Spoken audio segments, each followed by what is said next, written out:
Hello बच्चों, कैसे हैं आप लोग। आज हम बीएससी पार्ट सेकंड के फिज़िकल केमिस्ट्री की यूनिट नंबर 5 से संबंधित एक बहुत इंपॉर्टेंट विषय के बारे में चर्चा करेंगे। थोड़ा जगह की कमी होने के कारण मैं आपको यहाँ स्टिक का यूज़ करूँगा, इसलिए आप बोर्ड पर ध्यान दीजिएगा और ध्यान से पढ़िएगा, ठीक है।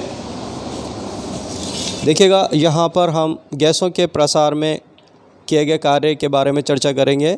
इससे पहले वाले जो लेक्चर में हमने गैसों की विभिन्न अवस्थाओं में प्रसार में किए गए कार्य की गणना की थी। ये यहाँ पर मैंने तीन चित्र बनाए, 1, 2 और 3 चित्र हैं। यहाँ पर जो पहला और दूसरा चित्र है उसके बारे में पहले अपन चर्चा कर चुके हैं, पर थोड़ा सा हम रिवाइज़ कर देते हैं कि जब गैस प्रसरित होती हैं और स्थिर दाब के विरुद्ध कार्य करती हैं तो कार्य क्या होता है, इसको यहाँ हम 2 चित्रों के माध्यम से समझते हैं। कि माना कि यहाँ पर कोई गैस है, आदर्श गैस, 1 मोल आदर्श गैस भरी हुई है, उस पर एक घर्षण रहित पिस्टन लगा हुआ है और उस पर 2 kg का वेट लगा हुआ है। और यहाँ गैस की जो प्रारंभिक स्थिति है P1 V1 है और गैस का जो बाहरी दाब है 2 kg वेट से रिलेटेड जो दाब लगेगा वो P1 है। तो P1 अंदर का दाब और P1 बाहर का दाब, इसलिए पिस्टन संतुलित अवस्था में रहेगा। पर जैसे ही हम यहाँ पर 2 kg के वेट को घटाकर 1 kg का वेट कर देते हैं तो बाहरी दाब जो होता है वो कम हो जाता है, आंतरिक दाब ज़्यादा होता है, इसलिए जो पिस्टन होता है खिसक कर H ऊंचाई पर चल जाता है। और जब पिस्टन ऊपर जाता है तो लगातार उस पर 1 kg का वेट लगा रहता है P2। तो जो गैस होती है वो स्थिर दाब के विरुद्ध कार्य करती है और गैस की स्थिति P2 V2 हो जाती है। तो इस स्थिर दाब के विरुद्ध गैस द्वारा किए गए कार्य W P2 V2 minus V1।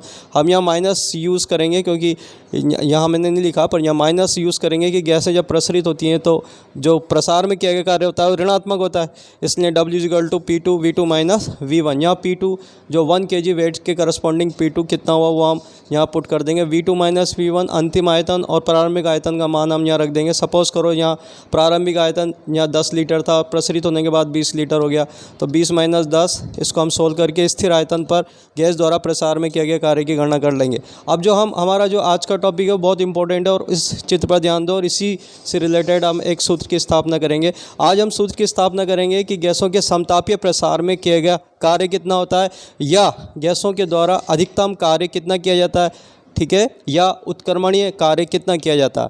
ये सब जो मैंने क्वेश्चन बोले, तीनों क्वेश्चन, उसका तीनों का आंसर एक ही होगा। आज हमें सिद्ध करना है कि जब गैस उत्क्रमणीय रूप से या समतापीय रूप से प्रसरित होती है तो किए गए कार्य की गणना किस प्रकार से हम करते हैं, ठीक है। तो देखिएगा, यहाँ पर हमने ये एक गैस से भरा सिलेंडर है और एक घर्षण रहित पिस्टन है और यहाँ पर 1 मोल गैस भरी हुई है।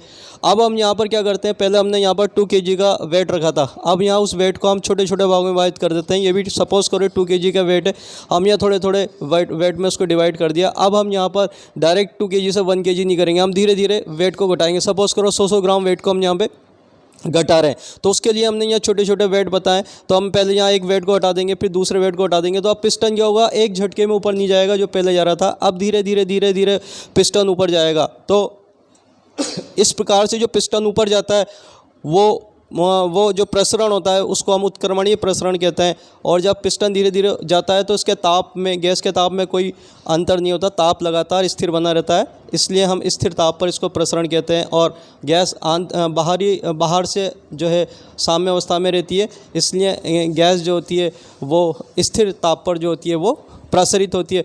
तो इस प्रसरण में यदि गैस का आयतन V1 से V2 हो जाता है तो किया गया कार्य को हम इस सूत्र से ज्ञात करेंगे, W माइनस समाकलन V1 से V2 PD। अब यहाँ पर चूंकि पहले तो P कांस्टेंट था तो P की वैल्यू हमने पुट कर दी थी। अब यहाँ P कांस्टेंट नहीं है, P जो है लगातार चेंज हो रहा है इसलिए हम P को अंदर समाकलन करेंगे।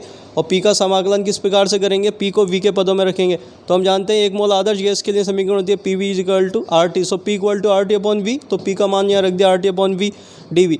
R और T कांस्टेंट, R कांस्टेंट और T मैंने आपको बताया धीरे धीरे पिस्टन ऊपर जाता है इसलिए T कांस्टेंट होता है। माइनस क्यों यूज़ करते हैं, क्योंकि प्रसरण में किया गया कार्य माइनस होता है। W = -RT V1 से V2 dV/V। बात समझ में आ रही है। अब इसका हम समाकलन कर देंगे तो dV/V का समाकलन होता है ln/V। तो ln/V और लिमिट ऊपर V1 V2। अब इसको हम ऊपर की लिमिट माइनस नीचे की लिमिट रखेंगे तो V2/V1 लिख सकते हैं ऐसे -RT ln V2/V1, ठीक है। अब मैंने यहाँ पर W के बेस में लिख दिया मैक्स, क्योंकि इस स्थिति में अगर पिस्टन धीरे धीरे ऊपर जाता है तो गैस अधिकतम कार्य करती है और इस कार्य को ही हम उत्क्रमणीय कार्य भी कहते हैं। तो W max = -2.303 RT log V2/V1 V1, या हम इसको इस फॉर्म में भी लिख सकते हैं -2.33 RT log V फाइनल बटा V इनिशियल, अंतिम आयतन बटा प्रारंभिक आयतन। ठीक है। यदि हम इस सूत्र को दाब के पदों में लिखना चाहें तो दाब और आयतन एक दूसरे के व्युत्क्रमानुपाती होते हैं, इसलिए यहाँ पर हम अगर V2 लिखते हैं तो यहाँ P1 लिखते हैं, V1 लिखते हैं तो यहाँ P2 लिखते हैं। ठीक है। या फिर हम P इनिशियल फाइनल की जगह इनिशियल और इनिशियल की जगह फाइनल लिखते हैं। तो इस तरीके से हमने यहाँ पर आयतन के रूप में, आयतन के पदों में भी Wmax का सूत्र लिख दिया या दाब के पदों में भी Wmax का सूत्र लिख दिया। यदि हमें आयतन प्रारंभिक और अंतिम आयतन पता हो तो हम Wmax का मान ज्ञात कर सकते हैं। इसी प्रकार से यदि हमें प्रारंभिक और अंतिम दाब पता हो तो हम गैस द्वारा अधिकतम कार्य की गणना कर सकते हैं। तो देखो, आपके एग्ज़ाम में ये बहुत महत्वपूर्ण क्वेश्चन है जो परीक्षा में कई बार पूछा गया है। अब वो क्वेश्चन किस किस रूप में पूछा जा सकता है उसको मैं बता रहा हूँ। नंबर 1, गैस द्वारा किए गए अधिकतम कार्य के लिए सूत्र की स्थापना कीजिए। नंबर 2, समतापीय प्रसारण में किए गए कार्य की गणना कीजिए। नंबर 3, उत्क्रमणीय गैसों के उत्क्रमणीय प्रसारण में किए गए कार्य की गणना कीजिए। ठीक है। तो ये तीनों क्वेश्चन हैं और उनका आंसर जो होगा वो एक ही होगा। इस सूत्र की अपन को स्थापना करनी है। ठीक है। इसके बाद इस पर न्यूमेरिकल भी आता है। क्या आता है न्यूमेरिकल? आपको यहाँ पर ये अपन ने 1 मोल गैस के लिए निकाला है, अगर n मोल हो तो हम n आगे लिख देंगे और n के लिए हम जो किए गए कार्य की गणना कर लेंगे। जैसा आपको दे रखा है कि 2 मोल गैस दे रखी है, T दे रखा है आपको 27 डिग्री सेंटीग्रेड ताप पर 2 मोल आदर्श गैस, या आपको कोई गैस का नाम दे रखा है तो उस गैस के 2 मोल जब 27 डिग्री सेंटीग्रेड ताप पर 10 लीटर से 20 लीटर प्रसारित होते हैं तो किस प्रकार से कार्य किया जाए, कितना कार्य किया जाता है, तो हम यहाँ पुट कर देंगे और न्यूमेरिकल हम इसको आसानी से सोल्व कर लेंगे। न्यूमेरिकल भी बहुत इंपॉर्टेंट है जो हम अगले लेक्चर में देखेंगे।